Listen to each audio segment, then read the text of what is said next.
Welcome back to Theresa's Dead. My name is Theresa and I'm very much alive. I have an awful garbage filthy mouth, so viewer discretion is advised. But if you're not into that or weird shit in general, this is definitely not the place for you. Feel free to exit the video here. No harm, no foul. But I'll remember our time fondly. Why, hello, my little darlings, my little crumpets. Welcome to Deadmas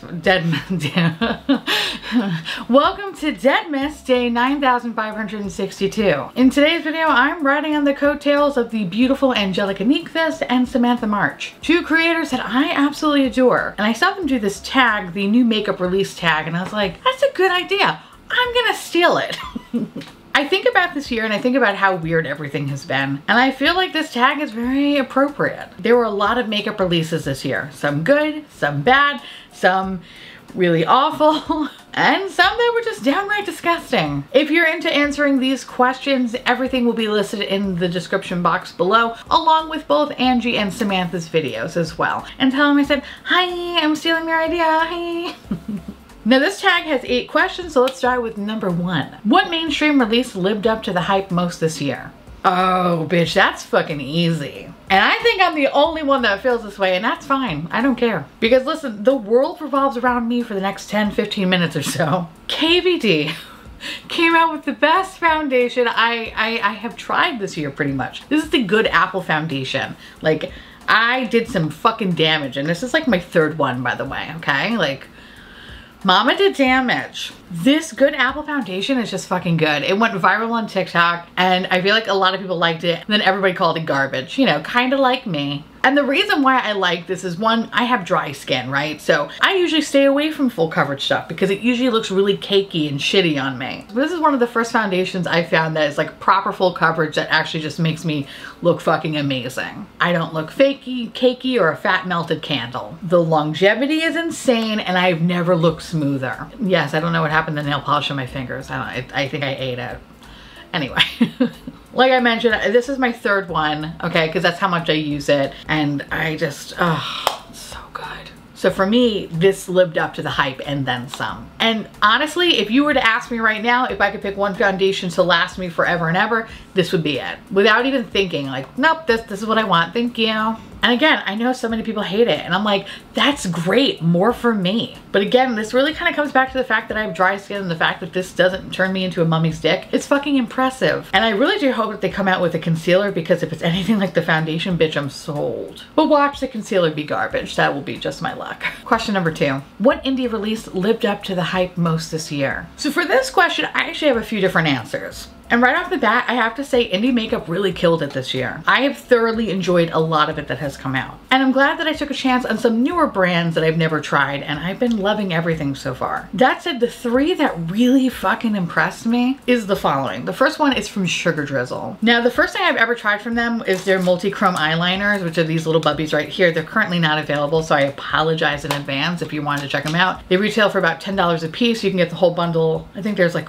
is there 6 of them? I believe there's 6 of them for about 58 bucks, but again, they're sold out, which I am super sad about, because as soon as they come back into stock, I will repurchase them. They're fucking great. I really had no expectations for multi-chrome eyeliners. Like, the thought of it does sound cool, but it's like, how is it really going to work? If you're into the decorative liner moment, you can totally achieve that with these.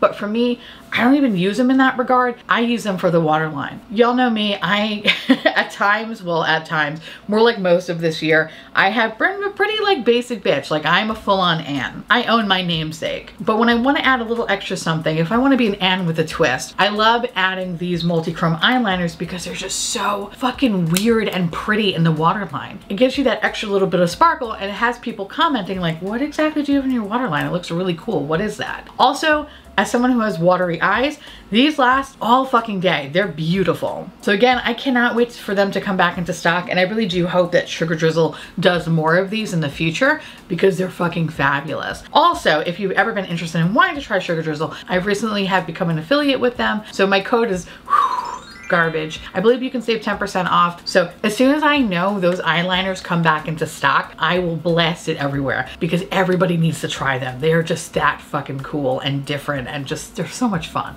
So anyway, that has been one of my favorite things. Now the next product is actually from Hindash, which I think now is kind of in Beautylish. I don't know if you really consider the brand indie, but for all intents and purposes, when I purchased the makeup, it was on Hindash's website. I am pleasantly fucking surprised with this palette. This palette is incredible. And at first when I saw it, I was incredibly intimidated because I was like, what the fuck am I supposed to do with all of this? But it's not even that at all. This is so intuitive and easy to use and incredible longevity and amazing formula. I can not only use this as eyeshadows, but I could use this for face products as well. Like, this is fucking cool. And it's definitely one of my favorite palettes that I discovered this year. It's so fucking nice. And the last one, this is another high-end release. This one retails for $95 and it's the Vanity Makeup palette. I don't even understand. Like, I was kind of on the fence about purchasing it because like, oh, it's a basic bitch palette. Like, who cares? This is fucking phenomenal. And I would probably say this is probably my favorite basic bitch palette that has come out this year. She doesn't look like much, but the metallics alone, it's worth checking out. They're so fucking buttery and smooth and so shiny. The glitter bukkake is not overwhelming. Like, everything about this is just so stunning. I know when I use this palette, people are going to ask me what I have in my eyes because that's how metallic and reflective the shimmers are. The mattes are super buttery and smooth. Like, I am so excited about this brand and I cannot wait to see what other palettes this brand comes out with. This is fucking phenomenal. Moving on to question number 3. What releases did not live up to the hype? Okay, so I have 2 for this one. And the first one is the Tatcha Silk Canvas Powder. I'm still upset because this product was so hyped up. This release was like the equivalent of Jesus returning. Everybody and their mother were losing their shit. And when I finally got my mitts on the product, I was so fucking disappointed. So much so that I actually decluttered it because it's garbage. And I had high hopes because their primers, both the putty as well as the liquid version, is fabulous. I'm thinking this is gonna be the most amazing thing. Nope. I think what bothered me the most is that this powder couldn't make up its mind. So on some days it looked like I fucked a disco ball. On other days I didn't look so bad. And on some days the powder would somehow attack my foundation, ultimately leaving holes and patches. It was fucking weird. And to add insult to injury, for $50, it looked cheaper than a kid's toy. Which is wild to me because all their packaging is so luxurious. If I'm paying almost $50 for a powder, make me feel like a powerful bitch. Could you not make me look like a joke? Seriously, McDonald's toys have better packaging than this shit. Other product which I also decluttered is the Iced Out highlighter from Anastasia Beverly Hills. This was supposed to be like the icier version of like the infamous Amrezy highlighter. Yeah, not so much. There was more payoff when swatched on a hand than there was on the face. And it was one of those highlighters that would just start to disappear once you add it over blush and bronzer. And I don't know about you, but for $34, that's a pretty expensive fucking magic trick. So yeah, that was highly fucking disappointing and just I needed to get rid of them and purge them from my life because they were really bumming me out. Question number 4. What was the biggest curveball? Oh, that's incredibly easy. I think it's e.l.f. collaborating with Chipotle. Listen, I understand that some of these brands are wild in these streets, okay? And they do heinous shit for money. Looking at you, Hip Dot, and most of the ColourPop collabs. But I think what was completely surprising for me was e.l.f. collaborating with Chipotle. Literally a restaurant known for making you shit your pants because there's E. coli in the lettuce. You know what I mean? Like, no. Do you remember that when there was E. coli and I think they closed down for 2 days? There was a guy in my office, he was really upset about that. And we're like, there's E. coli. And he was like, I just wanted a burrito. Fucking idiot. Anyway. Honestly, I don't know who willed this into existence, but I'm not that mad about it because this is fucking great, bitch. It's so good. This is fantastic. And honestly, I'm really sad that this was a limited edition piece. And I kind of wish I picked up the makeup bag. I didn't do that and now I'm really sad about it. And I think that's kind of what makes it a true curveball in my opinion. Is like, it came out of left field, but it's so fucking good that you feel almost embarrassed by it. It's so good. This formula is not their usual formula. And honestly, I don't even know why they don't use this type of formula more universally. And maybe in 2022 that will happen. And that's it. That's why this is a fucking curveball. A curveball that I cannot stop thinking about. Also, you know what? In thinking of another curveball, I would probably have to say Sephora and Coach. Those palettes went back. Like, I could not deal with those. Those were ridiculous. For whatever reason, Sephora thought it would be a good idea to collaborate with Coach and make palettes based on their ugly, gaudy bag charms. But I bought it.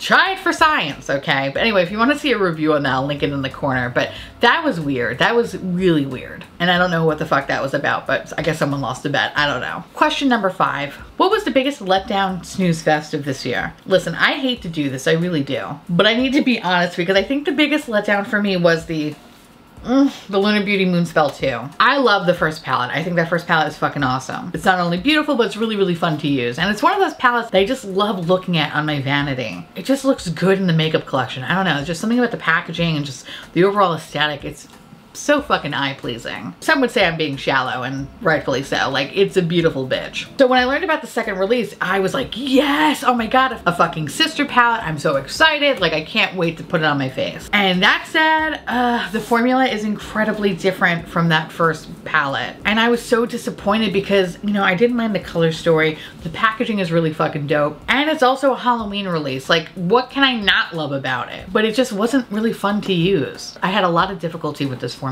And honestly, I haven't picked up this palette since reviewing it on my channel. Like, that's how much I didn't like it. And it's a shame because I have thoroughly enjoyed all the releases that have come out this year. And this is the one that I was so excited about, but it just didn't really live up to the hype that I created in my brain. I can only hope that if there is a round 3 for this particular palette, that the quality will be more in line with the first palette. Number 6, what was the best holiday release this year? Oh, hands down, that has to be the Pat McGrath Holiday Highlighter. The Skin Fetish Sublime Skin Highlighter. This is fucking everything. I actually really enjoyed all of the holiday releases that have come out this year for the most part. And this one has just like literally fucking blown me away. This is some of the best formula I have ever seen in a highlighter. And I would happily repurchase backups at $60 just to know that I will never run out of it. That's how much I love this product. And I honestly hope that it becomes permanent because I think everybody and their mother should have this. Like, it's so good. But if not, that's fine. I'll just buy a warehouse worth of this so I can die a happy garbage person. Question number 7. What was the best collab in 2021?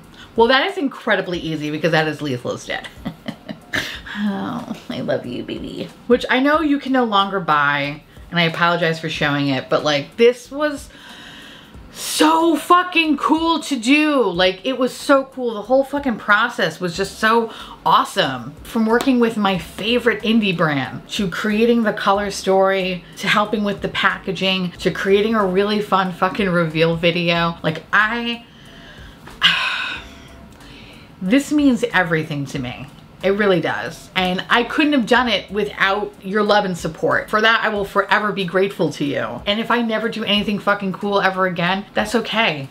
I'm all right with this. This is fucking amazing. But if you do want to harass them to get a second one, I mean, I'm not gonna say no. Like, you know, just at them and email them and, you know, stuff like that, but whatever. No, I'm kidding. Actually, I'm not kidding. Am I?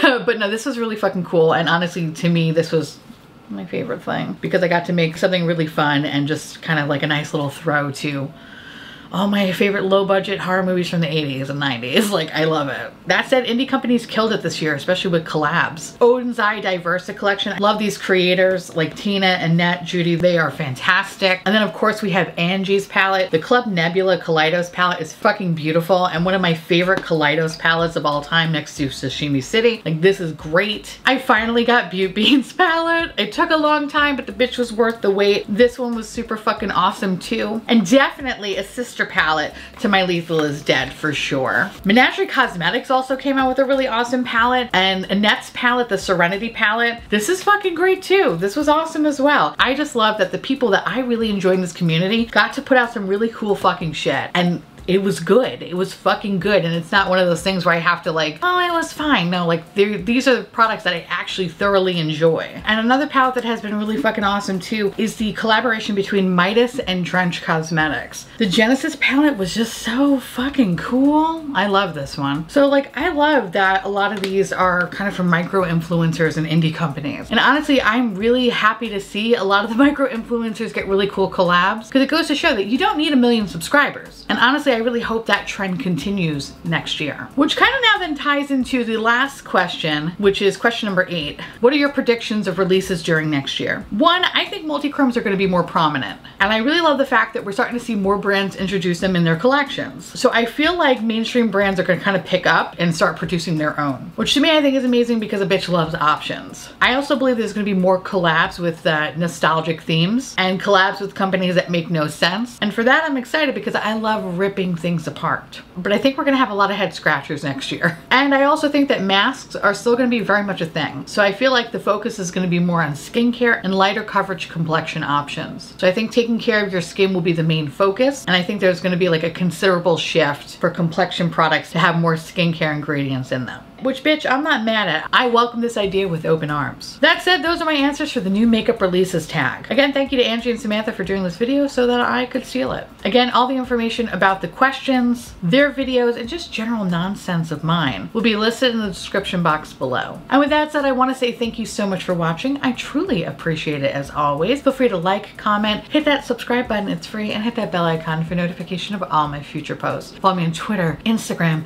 Patreon. To all my beautiful, wonderful patron bubbies, thank you so much for keeping this delicious, disgusting, filthy, trashy, really filthy, really gross, really nasty garbage boat afloat. I couldn't do without you, and I love your adorable little delicious faces. Thank you for just being so sweet. I love you. If you want to know what's currently on my face, along with everything that I mentioned in today's video, everything will be listed in the description box below. And I'll see you little pumpkins tomorrow. Bye!